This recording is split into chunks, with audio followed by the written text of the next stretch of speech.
Hello everyone. चलिए बच्चा हम लोग सॉल्यूशन देखते हैं असाइनमेंट नंबर 11 का। Okay, assignment number 11। चलिए तो देखिए सबसे पहला क्वेश्चन किसका है। सबसे पहला क्वेश्चन आपको दिख रहा होगा बच्चा जीएसटी का है। ठीक है, तो एक बार ऐसा सम करवाए थे, ये दोबारा ऐसा सम आया है। ठीक है, तो इसमें एक बार फिर से बोलते रहे कि इसमें क्या करना है। तो देखिए आपको जो रिपेयरिंग कॉस्ट दिया हुआ है कुछ, ठीक है, रिपेयरिंग कॉस्ट दिया हुआ है और उसके ऊपर डिस्काउंट दिया हुआ है और उसका डिस्काउंट भी दिया हुआ है, रिपेयरिंग कॉस्ट और उसका डिस्काउंट दिया हुआ है। तो ध्यान दो बच्चे यहाँ पे कि अगर हमको रिपेयरिंग कॉस्ट बोल दिया 5500 और बोल दिया उसके ऊपर 30% का डिस्काउंट है और जीएसटी बोल दिया है 18%। ठीक है, तो बोल रहा है उसका बिल कितना, मतलब क्या बोल रहा है, find the total money including GST received by the mechanic. ठीक है, इस मैकेनिक ने को कितना मिलेगा, ठीक है, एट द एंड। तो आप ये बात समझिए कि जो 5500 है इसके ऊपर पहले क्या होगा, 30% का डिस्काउंट होगा। क्या होगा, 30% का डिस्काउंट होगा। तो जो यहाँ पे बच्चा बचेगा ना, जो भी यहाँ पर रिमेनिंग मनी आएगा, ओके, जो भी यहाँ पर रिमेनिंग मनी आएगा उसके ऊपर आपका जीएसटी लगेगा। ठीक है, बस आपको यही बात ध्यान में रखना और कुछ नहीं, अलग कुछ और नहीं है। ठीक है, देखिए हम एक करके दिखा रहे हैं। जैसे सपोज करिए कि 5500 है, 5500 30% का डिस्काउंट है, मतलब कि वो रिपेयरिंग कॉस्ट कितना लेने वाला है, 70% लेने वाला है। 30% का डिस्काउंट है, इसका मतलब 70% वो लेगा टोटल का। तो टोटल क्या है, इतना, तो इसका 70% वो लेगा। ठीक है ना, तो कितना लेगा भाई यहाँ से, तो 2 0 गया, 2 0 गया, 0538। ठीक है, तो 3850 रुपीज़ वो किससे ले, मतलब उसको कितना लेना है। अगर मान लीजिए कोई उसके पास ए गया, नेम ऑफ द पर्सन, अगर ए गया उस मैकेनिक के पास और बोला कि हमको रिपेयरिंग करवाना है, तो बोलेगा कि आपका जो रिपेयरिंग कॉस्ट है वो है 5500, लेकिन उसके ऊपर 30% का डिस्काउंट है। तो आप क्या कैलकुलेट करेंगे, तो आपको दिखेगा कि अच्छा मेरे को 3850 रुपीज़ उसको देना है। अच्छा इतना तो देना है, लेकिन फिर वो क्या बोलेगा, इसके ऊपर 18% का जीएसटी भी है, 18% का जीएसटी भी है। तो आप बोलेंगे, तो ए क्या सोचेगा कि ए को टोटल कितना पे करना है, तो वो बोलेगा 3850 प्लस 18% ऑफ 3850। सही है, कोई दिक्कत नहीं ना। ये 2 टाइम्स में जाएगा और ये कितने टाइम्स में जाएगा, 7 टाइम्स में 350, फिर 7 टाइम्स में 350। सही है ना, 350 350, फिर बचेगा 350। ठीक है, तो 7750 से तो ये हो गया 9। ठीक है, मतलब उसको कितना देना है, तो 3850 प्लस कितना, 9 7 या 63। ठीक है, वेट, तो 6 आ जाएगा, फिर 9 7 या 63 प्लस 69। ठीक है, तो इतना उसको टोटल ये दोनों को मिला करके जो आ रहा है, इतना उसको मतलब ए को पे करना है। सिमिलरली आपको बी का निकालना है, सिमिलरली सी का निकालना है, सिमिलरली डी का निकालना है, सिमिलरली ई का निकालना है, और सबको ऐड कर देंगे तो आपको क्या पता चल जाएगा कि अच्छा टोटल मैकेनिक का बिल कितना हुआ, मतलब मैकेनिक को कितना मिलेगा। ठीक है, और क्या तरीका है कि इसको सर और आसानी से कैसे कर सकते हैं ये समझ में आ गया होगा। ऐसे सबको करना है। एक काम और कर सकते हो, एक काम वो क्या है, एक काम आप यहाँ पर और कर सकते हैं, वो क्या है बताइए बच्चा।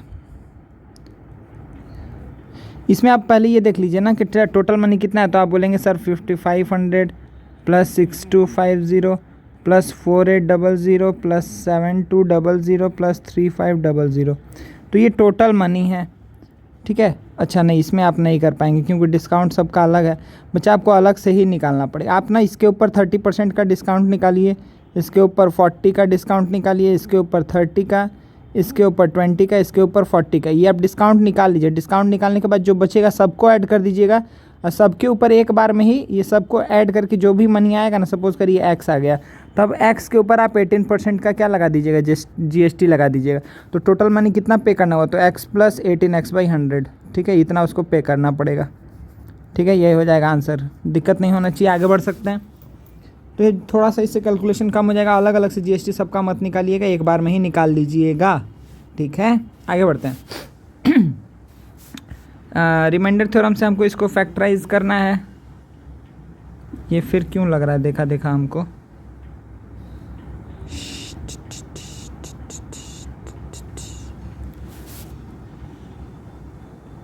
नहीं ये नहीं बताएं। ठीक है, देखो ये फिर हमको लग रहा है ना कि शायद देखा क्वेश्चन लग रहा है, हमको लग रहा था ये करवाएं। देखो 26 है तो बच्चा सबसे पहले आप समझिए कि इसका फैक्टर्स में ही देखना है, तो चलिए +-1 में देख लेते हैं। 1 रखेंगे तो क्या आएगा 1 + 10 - 37 + 26। अरे ये बच्चा किया हुआ सम है, ठीक है, क्योंकि बहुत अधिक हमको लग रहा है, फील हो रहा है कि करवा दिया है। तो x = 1 पे ये क्या हो रहा है 0 हो रहा है, तो x - 1 क्या हो जाएगा फैक्टर, x - 1 क्या हो जाएगा फैक्टर, समझ में आया।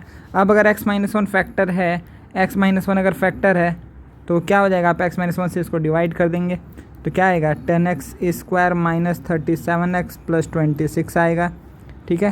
तो ये क्या होगा x² से मल्टीप्लाई करोगे x³ - x², ठीक है, ये आ जाएगा माइनस ये प्लस ये क्या आएगा 11x² - 37x + 11x से मल्टीप्लाई करेंगे तो 11x² - 11x, ये माइनस प्लस ये कट जाएगा -26x + 26, -26 से मल्टीप्लाई करेंगे -26x + 26, ये कट के आ जाएगा 0, ठीक है। तो ओवरऑल आपको क्या पता चला कि अच्छा सर ये क्या दिया हुआ था, मतलब ये जो एक्सप्रेशन दिया हुआ बड़ा सा ये क्या है x - 1 × x² + 11x - 26, बोलो सही है। फिर इसको आप फैक्टराइज कर लीजिए, मिडिल टर्म फैक्टराइजेशन, ठीक है, इसको आप कर लीजिएगा बच्चा। चलो आगे बढ़ते हैं। नेक्स्ट देखो क्या है, नेक्स्ट क्या है बच्चा यहाँ पे, नेक्स्ट क्या है देखिए यहाँ पर ये वाला सम देखिए क्या बोल रहा है कि ABCD पैरेललोग्राम है, ठीक है, ABCD पैरेललोग्राम है। अब A का कोऑर्डिनेट कितना है भाई, तो x, y है, x, y। B का कोऑर्डिनेट कितना है 5, 8। फिर से आपको समझ में आ गया ना बच्चा क्या करना है, जो AC का मिड पॉइंट होगा वही BD का मिड पॉइंट होगा कि नहीं होगा, 2, -4। ये सारा सम लगता है एक ही जैसा, हमको बार बार फील होता है कि अच्छा ये तो कराया हुआ है ही, ठीक है, 2, -4। तो देखो इसका मिड पॉइंट और इसका मिड पॉइंट सेम होगा। चलो तो देख लेते हैं कि इसका मिड पॉइंट क्या है। तो इसका मिड पॉइंट कितना है बच्चा, इसका मिड पॉइंट आ जाएगा 4 सॉरी इसके निकाल दे 5 to 7/2।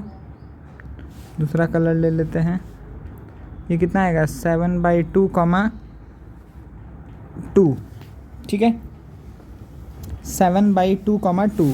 अब यहाँ से आप क्या बोलेंगे कि सर x + 4/2 का वैल्यू 7/2 और y + 7/2 का वैल्यू 2, ठीक है। तो x का वैल्यू कितना आएगा 3, y का वैल्यू -3। ये किया हुआ ही समय बच्चा, ठीक है ना, ऐसा आंसर हम लोग का आया भी था पहले। चलो बहुत बढ़िया, मिटा देते हैं इसको पूरा, ठीक है। अब देखो नेक्स्ट क्वेश्चन क्या है यहाँ पे, ये है आपका सिमिलैरिटी का, ओके, सिमिलैरिटी है, ध्यान दीजिए। तो सिमिलैरिटी में क्या दिख रहा है आपको कि इस फिगर में AF/AC 5:8 है, AF/AC ये 5:, ये टोटल 8 है, AC 8 है। तो अगर ये टोटल 8 है इसका मतलब ये 3 है ना बच्चा, समझ में आया। AF/FC कितना है 5, मतलब ये टोटल था 5:8, तो मतलब ये 5 पार्ट है और ये 3 पार्ट है, तभी तो 5:8 होगा। बोल रहा है ADF similar to CEF, ADF CEF कैसे सिमिलर होगा भाई, तो तुम देख रहे हो कि सर यहाँ पर अगर ये दोनों पैरेलल लाइंस हैं, ओके, पैरेलल लाइंस है तो ये और ये इक्वल हो जाएगा, ठीक है, कोई दिक्कत नहीं, और वर्टिकली अपोजिट एंगल इक्वल होगा ही होगा। तो ऐसे ही ये सिमिलर हो जाएगा, 2 एंगल्स आपको दिख गया, ठीक है ना, 2 एंगल्स आपको दिख गया। अब इसमें प्रॉब्लम नहीं होना चाहिए, ठीक है, ये 2 एंगल्स आपको इक्वल दिख गया। चलिए अब क्या बोल रहा है, फाइंड AD if C का वैल्यू 6 है, C का वैल्यू अगर दिया हुआ है 6, C का वैल्यू 6 है तो बोल रहा है AD कितना होगा, ठीक है। तो आप क्या बोलेंगे यहाँ पे कि सर जो AF/FC होगा वही किसके बराबर होगा, देखो AF और FC आया, AF/FC हमको AD और CE को लाना है, इक्वल्स टू AD/CE होगा। तो AF कितना है बच्चा, AF/ देखो FC, AF/FC हम लोग निकाले हुए हैं 5/3, ये 5:8 से 5:3 निकालना ही पड़ता है, दिख रहा है ना यहाँ पे।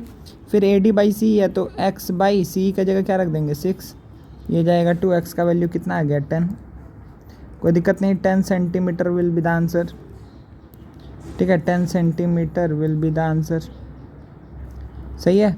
आगे बढ़ें, चलो इसको मिटा दो, ओ नो अब क्या बोल रहा है, if D F is parallel to what B C then find the area of A D F is to A B C. अब तो ये आप कर लेंगे, ए डी एफ और ए बी सी ये दोनों क्या सिमिलर ट्राइंगल्स हैं। देखिए ये एंगल इक्वल हो गया, ये एंगल इक्वल हो गया और ये तो कॉमन है, ठीक है। तो आप क्या बोलेंगे कि हाँ सर ये पहले से ही सिमिलर है। तो अगर सिमिलर है तो एरिया का रेशियो क्या होगा, करस्पॉन्डिंग साइड के रेशियो के स्क्वायर के बराबर होगा। मतलब कि ए एफ इसका साइड है और ए सी उस बड़े वाले का साइड है, और इसका ही तो रेशियो हमको दिया था 5/8, मतलब कि 25/64 विल बी द आंसर। इसका स्क्वायर होगा किसका, area of A D F by area of A B C. सही है बच्चा। जो भी एरिया का रेशियो होगा, सिमिलैरिटी में 3 बात याद रखना हमेशा एरिया को लेकर के, कि एरिया का रेशियो किसके बराबर होता है, करस्पॉन्डिंग साइड्स के रेशियो के स्क्वायर के बराबर, करस्पॉन्डिंग ऑल्टीट्यूड के स्क्वायर के रेशियो के बराबर, करस्पॉन्डिंग मीडियन के रेशियो के स्क्वायर के बराबर, करस्पॉन्डिंग एंगल बाइसेक्टर सेगमेंट के स्क्वायर के बराबर। सही है, ये सारा बात आपको ध्यान रखना है। आइदर वो मीडियन हो, ऑल्टीट्यूड हो या एंगल बाइसेक्टर सेगमेंट हो, तीनों में ही मतलब कि आपको यहाँ से ये कंक्लूजन निकल रहा है जो साइड का रेशियो होता है। देखिए ध्यान दीजिए, एपी एक बात बोल रहे हैं, बहुत अच्छे सुनिएगा, कि जो किसी भी दो ट्रायंगल को अगर हम सिमिलर प्रूफ कर दिए तो जो साइड्स का रेशियो होगा वही मीडियन का रेशियो होगा, वही ऑल्टीट्यूड का रेशियो होगा, वही एंगल बाइसेक्टर सेगमेंट का रेशियो होगा, और वही पेरीमीटर का भी रेशियो होगा। पेरीमीटर वाला में बच्चा लोग कन्फ्यूज़ हो जाता है, लेकिन पेरीमीटर एरिया अगर बोल देगा कि दोनों ट्रायंगल सिमिलर है तो पेरीमीटर का रेशियो क्या होगा, तो पेरीमीटर का रेशियो वही होगा जो साइड का रेशियो होगा। कोई दिक्कत नहीं है, ठीक है। आगे बढ़ते हैं। ये सम तो बहुत आसान हो गया। हाँ चलो बताते हैं। तो क्या हुआ भाई, यहाँ पे क्या हो गया बताओ तो। ये ऐसा कुछ है, sine A 1 minus cos A, और नीचे में 1 plus cos A into 1 minus cos A. बोलो सही है ना बच्चा। अब क्या दिख रहा है कि साइन ए 1 माइनस कॉस ए, नीचे क्या आ गया 1 माइनस कॉस स्क्वायर है, जिसको हम आसान भाषा में साइन स्क्वायर ए लिख सकते हैं। तो साइन ए और एक साइन ए कट जाएगा, तो क्या बचेगा देखो 1 by sine A minus cos A by sine A बचेगा ना जी। तो ये क्या हो जाएगा, कोसेक ए माइनस क्या हो जाएगा, कॉट ए। ठीक है, प्रूव्ड, कोई दिक्कत नहीं, ठीक है, हो जाएगा ना पक्का। अच्छे से मिटा देते हैं। अब देखिए यहाँ पे अब देखिए यहाँ पे क्या है बच्चा, ₹7500 were equally divided among a certain number of children. Had there been 20 less children, each would have received ₹100 more. अब देखो कि 7500 को ध्यान दीजिएगा अच्छे से, कि 7500 रुपीज़ है, उसको हम मान लेते हैं x चिल्ड्रन में डिवाइड कर रहे हैं, तो ईच को कितना मिलेगा। ऐसा सम भी करवाए हुए हैं आप लोग को, ठीक है, कि ईच स्टूडेंट को कितना मिलने वाला है, चिल्ड्रन को, ईच चाइल्ड को कितना मिलने वाला है। ईच चाइल्ड को मिलेगा आपको 7500/x। ओके, अच्छा, had there been 20 less children. अब बोल रहा है कि अगर 20 बच्चा कम होता तो अब सबको कितना मिलता भाई, तो 7500/x माइनस 20, ठीक है। अगर 20 बच्चा कम होता तो अब सबको कितना मिलेगा, तो 7500 को अब जो रिमेनिंग बच्चा है उससे डिवाइड कर दो, तो रिमेनिंग कितना है, x माइनस 20। क्या बोल रहा है ये करने से, had there been 20 less children each would have received ₹100 more. सबको 100 रुपीज़ अधिक मिला रहता है। मतलब ये चिल्ला के यही बात बता रहा है कि अभी जो पैसा कितना मिल रहा है सबको, इतना मिल रहा है, पहले कितना मिल रहा था, तो इतना मिल रहा था। ये दोनों का डिफरेंस ही क्या होगा, 100 है। मतलब पहले का जो मिल रहा था और अभी जो मिल रहा है उसके बीच का रेशियो आपका क्या हो गया, उसके बीच का रेशियो क्या हो गया, दिख रहा है। तो अच्छे से इक्वेशन, कि यही आपका इक्वेशन बनेगा। दिख रहा है कि ये एक बड़ा वैल्यू है, ये छोटा वैल्यू है, और बड़ा माइनस छोटा एक पॉजिटिव नंबर आया है, कहीं कोई दिक्कत नहीं है। आगे बढ़ सकते हैं ना बच्चा, आगे बढ़ सकते हैं पक्का, मिटा दें। चलिए नेक्स्ट देखिए, इसको सॉल्व कर लेना, नहीं तो बहुत मार्क खाएगा। तो इसमें क्या बोल रहा है कि प्रूव करो 5 प्लस सेक स्क्वायर है कोसेक स्क्वायर है। तो चलिए इसको स्क्वायरिंग कर देते हैं। तो ये क्या आएगा, sine square A plus cosec square A. देखिए पहले वाले को स्क्वायरिंग किया, sine square A plus cosec square A plus 2 sine A cosec A, plus 2 sine A cosec A, फिर क्या आएगा दूसरे वाले को स्क्वायर करो, plus cos square A plus sec square A, okay. फिर क्या आएगा प्लस 2 कॉस ए सेक ए, ठीक है। अच्छा अब बताइए कि ये कितना हुआ जी, यहाँ से क्या होगा, आपको दिख रहा है कि साइन और कोसेक कट जाएगा, कॉस और सेक कट जाएगा। अच्छा sign square A plus cos square ए कितना बना देगा बच्चा 1, तो यहाँ से आया 1, यहाँ से आया 2, यहाँ से भी आया 2, plus cosec square A plus sec square ए, बोलो सही है ना, सही बच्चा। अच्छा अभी भी काम हो गया क्या, नहीं हुआ है सर, अभी भी काम नहीं हुआ है। अब यहाँ पे देखिए मल्टीप्लिकेशन में सेक square A plus cosec square A multiplication में है, दिख रहा है ना जी आप लोग को। तो बताइए अब इन दोनों को क्या किया जाए, इन दोनों को क्या किया जाए, तो आप बोलेंगे सर कोसेक स्क्वायर ए को लिख दीजिए 1 साइन स्क्वायर ए, और इसको क्या लिख दीजिए 1 कॉस स्क्वायर ए। हम बोलेंगे बहुत बढ़िया। फिर क्या किया जाए बच्चा, तो तुम बोलेगा सर 5 तो है ही, और यहाँ पे एलसीएम ले लीजिए साइन स्क्वायर है कोसेक स्क्वायर है कॉस स्क्वायर है सॉरी। जब एलसीएम ले लेंगे तो यहाँ क्या बचेगा, यहाँ क्या बचेगा कॉस स्क्वायर है प्लस साइन स्क्वायर है, बचेगा ना बच्चा। तो ये क्या हो जाएगा 5 + 1 साइन स्क्वायर है कॉस स्क्वायर है, होगा ना जी। तो क्या हो जाएगा 5 प्लस, अब देखिए अब 1 साइन स्क्वायर ए को आप क्या लिख सकते हैं, अब अलग अलग से सोचिए दोनों को, कि 1 साइन स्क्वायर ए को हम लिख सकते हैं सर कोसेक स्क्वायर ए, ओहो, और फिर 1 कॉस स्क्वायर ए को क्या लिख सकते हैं सेक स्क्वायर ए। सही है बच्चा, ये हो गया प्रूव्ड। सही है, पूरा दिख रहा है सम, अच्छे से कर लीजिएगा, आसानी सम था ये ना जी।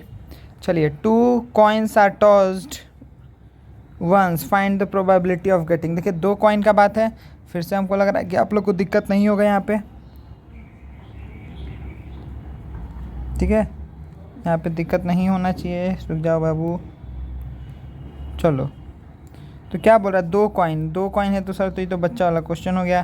तो 2 अगर कॉइन है मेरे पास, तो क्या बोल रहा है 2 कॉइन्स आर टॉस्ड वंस, तो आइदर दोनों पे हेड आएगा, या एक पे हेड दूसरे पे टेल आएगा, या इस पे टेल इस पे हेड आएगा, या इस पे टेल इस पे भी टेल आएगा। तो पहला क्वेश्चन बोला है 2 हेड्स पाने का क्या चांस है, तो 2 हेड पाने का एक ही चांस है, तो 1/4, ठीक है।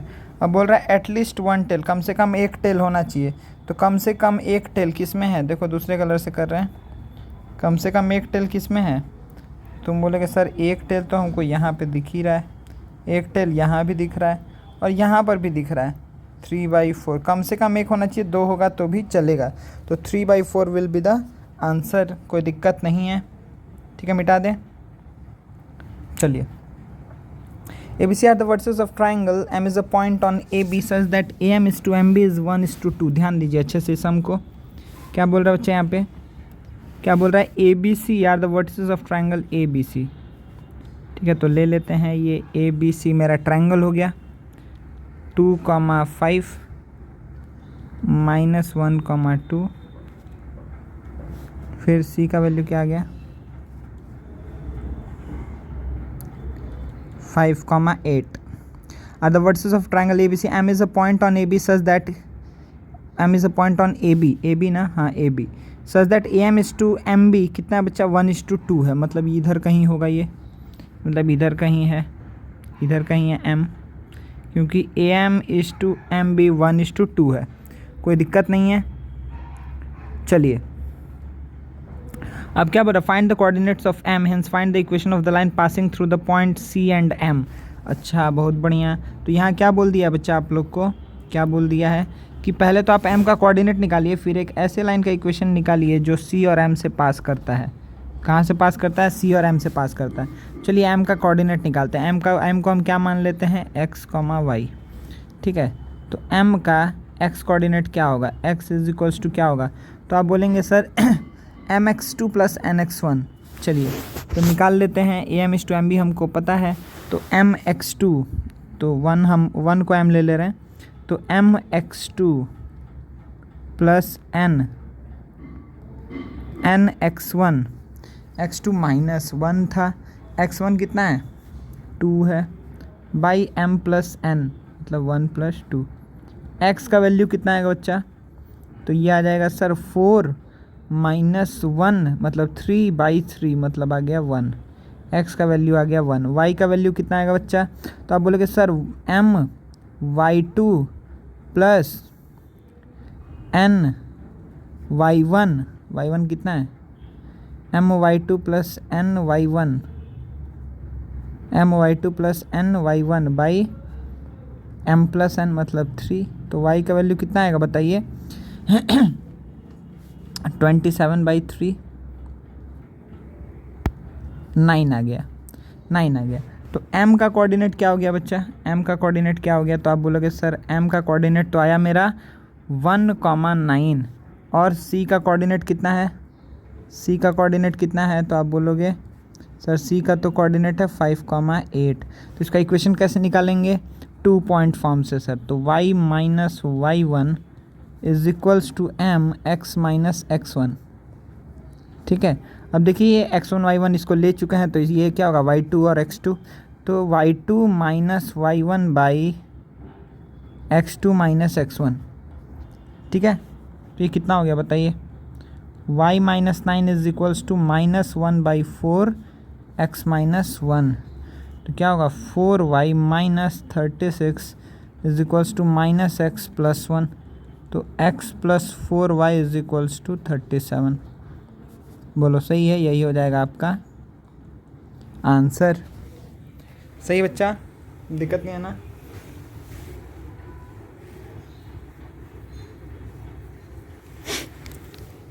हो गया। चलो, तो ये हम लोग सम क्या क्या कर लिए देखिए एक बार। तो आप बोलेंगे सर ये तो हो गया, ये भी, ये तीनों तो हम लोग कर लिए। इसमें भी इसमें आपको सॉल्व करना है, ठीक है ना? सॉल्व करना है इक्वेशन को। ये कर लिए, ये भी कर लिए, ठीक है, ये भी कर लिए।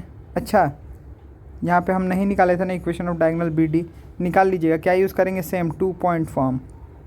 ठीक है, 2 पॉइंट फॉर्म यूज़ करेंगे जो अभी नीचे यूज़ किए, ठीक है ना? इसको भी कर ही लिए थे, इसमें लास्ट वाला मिडिल टर्म फैक्टराइजेशन कर लीजिएगा और इसको कर लीजिएगा, ठीक है? चलिए फिर मिलते हैं नेक्स्ट असाइनमेंट के सॉल्यूशन में। थैंक यू बच्चा।